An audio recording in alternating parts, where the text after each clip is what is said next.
हम देखने जा रहे हैं दानेश्वर शर्मा की रचनाएं हैं, जो छत्तीसगढ़ राजभाषा आयोग के सेकंड क्रम के अध्यक्ष रहे हैं। अब इनका जो रचना है वह हो जाएगा बेटी के विदा।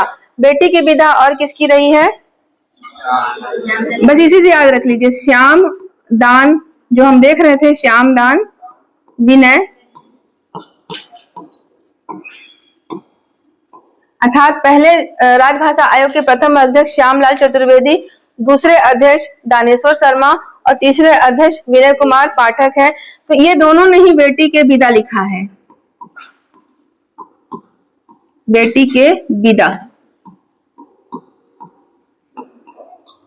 अब याद रहेगा, ऐसे करके कर लोगे तो दोनों का ही बेटी के विदा जैसी रचनाएं इन्होंने लिखी हैं।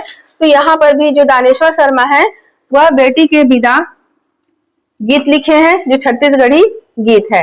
तो यह एक याद हो गया, यहाँ से दोनों साथ में पकड़ के याद कर लो। फिर आता है मड़ई। मड़ई जानते हो सब कोई, मड़ई। तो इसको छोटी सी कहानी से याद कर लो कि जो दानेश्वर शर्मा है वो बेटी का शादी कर रहे हैं, जैसे श्यामलाल चतुर्वेदी में किए थे वैसे कर लो, इसको भी बेटी का शादी कर रहे हैं, बेटी का विदाई भी करना है। तो बेटी का जो विवाह करना है उसके लिए क्या बनाओगे ना, मंडप मड़ई, उसको क्या बोलते हैं, अस्थायी मड़ई ही तो बोलते हैं। तो मड़ई मान के चलो कि एक मड़ई का उन्होंने बनाया, मड़ई स्थापित कर दिया।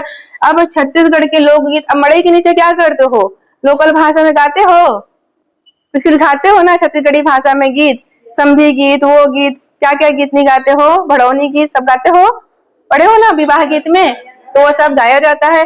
तो छत्तीसगढ़ के लोकगीत गाएंगे वहां पर, ठीक है, मड़ई के नीचे। ये हो जाएगा, एक तो याद हो जाएगा छत्तीसगढ़ के लोकगीत। उसके बाद गीत और अगीत कैसे याद करोगे भाई, मड़ई के नीचे आप गीत लोकगीत गा रहे हो तो समधी पक्ष विपक्ष पक्ष को क्या लगेगा, पसंद नहीं आता है, इतना भड़ौनी गीत गा देते हैं, उठपटांग पे गाते हैं ना, तोड़ समधी करते रहते हैं जिसमें, तो वहां पर क्या होता है, उनको पसंद नहीं आता, तो किसी के लिए गीत हो जाता है, किसी के लिए अगीत हो जाता है। तो बस याद कर लो, गीत और अगीत किसकी रचना हो जाएगी, दानेश्वर शर्मा की रचना हो जाएगी। फिर उसके बाद लवकुश। लवकुश एक क्या है, खंड काव्य है, इसको भी याद रखना कि लवकुश क्या है, खंड काव्य। और किसकी रचना है, यही दानेश्वर शर्मा की रचना है। तो देखिए इसमें लवकुश भी आए थे, यहाँ पर गीत अगीत के लिए गाने के लिए लवकुश भी आए थे।